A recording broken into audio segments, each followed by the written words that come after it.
to the original question, the things that people don't see. And she said we started a lot of them. You're absolutely right.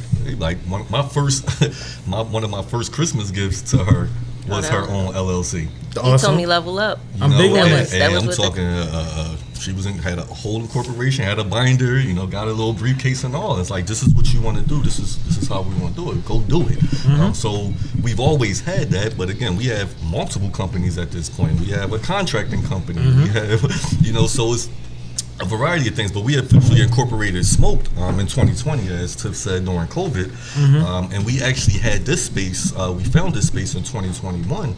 But it took almost a year. Yeah, we started out as catering though, so we did a couple of catering jobs to try to build business as we was waiting for the location to get open and started. So, but not knowing all of the random roadblocks that you may encounter, the 10 to 12 different inspections from the state, and everyone is telling you have to do something different, and everything cost on top of that while we're still paying rent.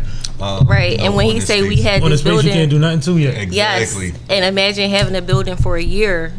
The landlord don't care that you not open. Not at all. Where my money? Exactly. And like when you are in like an official spot like this, not like a corner store and you renting out the bottom storefront. Like you legit, like we're legit in a shopping center. So they not trying to hear any of those excuses. Like, pay my rent, so you don't got it. Like, so now the legal fees come. Like, all right, so but they don't care when you have a contractor who promises you things but then backs out and doesn't do any of the work. We almost got burnt by a contractor. I'm talking. We're not talking $1,000 or $2,000. We're talking tens of thousands of dollars that was put out where nothing happened.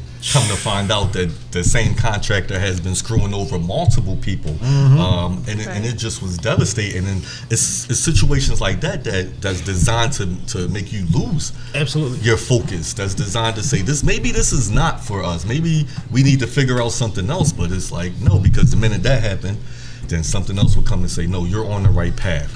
Keep doing what you're doing. Absolutely. We'll get a little sign here or get another catering job here or something just to keep pushing. But it's nothing has been easy about this process, but it's beyond rewarding. Beyond rewarding. It is. When you have 55-star reviews and people talking about your food, they coming Talk heavy. Yes. Talk heavy. Yes. No, that's what it's about. Like, I mean, at the end of the day, serving people food, cooking for people is one of the most intimate and rewarding things that you can do. Without a doubt. To be able to get what you require for you to devote your energy to, talking about financially, is that's a beautiful thing. You know what I mean? Like, if you really care about what you're doing. If you're not doing it just as I'm a cook because I need somewhere to work thing. Right. Absolutely. Right. You know what I mean? Exactly. Yeah. Exactly. So I admire that. I've worked in a few kitchens. I don't know if my audience knows or not, but I've had a couple cooking jobs. Cooking job saved me one time. I got out one day. My man called me the next day like, yeah, we hiring. Selling weed in the kitchen. Yep. But he cooks gotta smoke too. Gotta smoke. Man, everybody in the kitchen do something. Absolutely. Everybody in the kitchen do something. Absolutely. You do with that what you may. Absolutely. You know what I'm saying? But at the end of the day, you'd be surprised at who do what and what they produce, and you'd be like, shit, get him some more. I learned that in education. I'm like, yo, she in here done. Yeah, trying to teach these kids. Blasted. Like, this is different. Yeah, man. When you be outside, you start seeing some things, man. Yes. Absolutely. Miss Johnson is different. Yes. Absolutely. Yes. Absolutely. Like, Johnson is different, and that's what's funny because I always knew somebody that knew what they was into. Yep. I got dirt on a lot of people that taught me back in the day. Oh man, Real nothing's rap. a secret. I got stories I can't even tell like people we went to school with because it's too crazy. It's too crazy.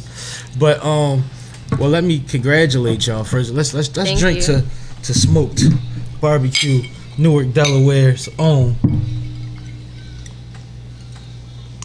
black family owned and operated situation, which is huge. Absolutely. I could say I came through for the soft opening, grand opening, soft grand opening, right? Something like that. Yep. And all the family came through. Salute to the family. Yes. It's love. Y'all folks pull up anyway. You can't separate them, can you? No, you see the same 30 people every time somebody has to blow their nose too hard. They all show up. That's true. That's so salute to the support. But gotta love family. I walked in, I didn't know what to expect. Barbecue spots look all type of different way. I walked there, I'm like, oh, they got one. Y'all good. I said, this the same shit Five Guys and them guys. y'all got the same thing Wingstop got.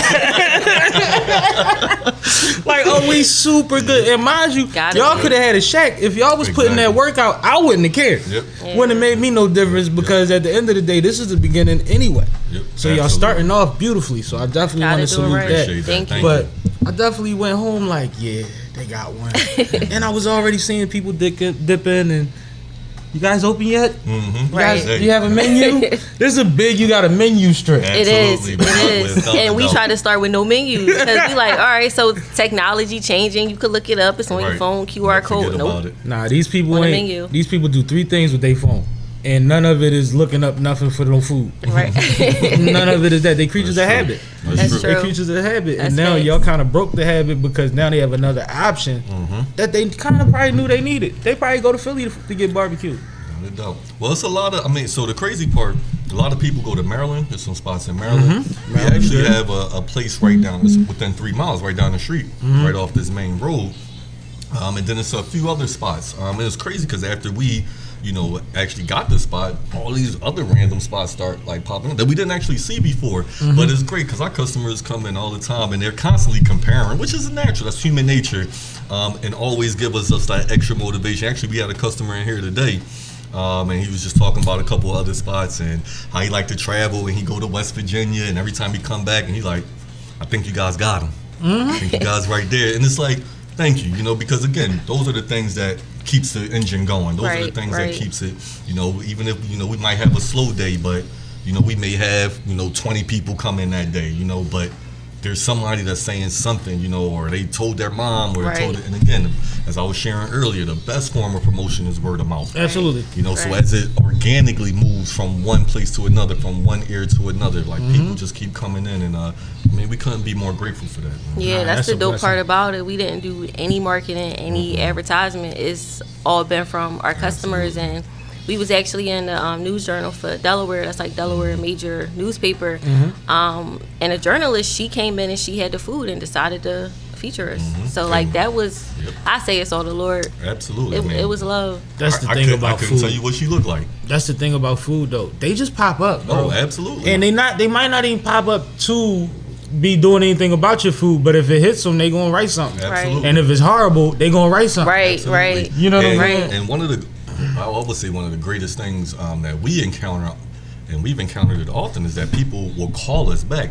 We had one customer, she called back. They bought a few different items for their family, and she actually didn't come in the store, but she called back and literally said, I can't make this up. I was a food critic. I was expecting to give y'all a bad review. Like, this was my profession. I'm a retired food critic. I was going to call up and say, like, this is not, but everything was delicious. My grandmother said this is the best so-and-so that she's had. Wow. I'm sorry, give me my props. This is the best greens. Oh, excuse me. The best collard greens, because I make the collard greens. This is the best collard greens that I had, and I'm from down south, and she's in her 90s. I actually had a joke that was going to get us there, but I'm glad you said it, because I was about to say such and such. You must say nigga. Right. Like, nigga just such and such. Like, what? Right. Is it a secret?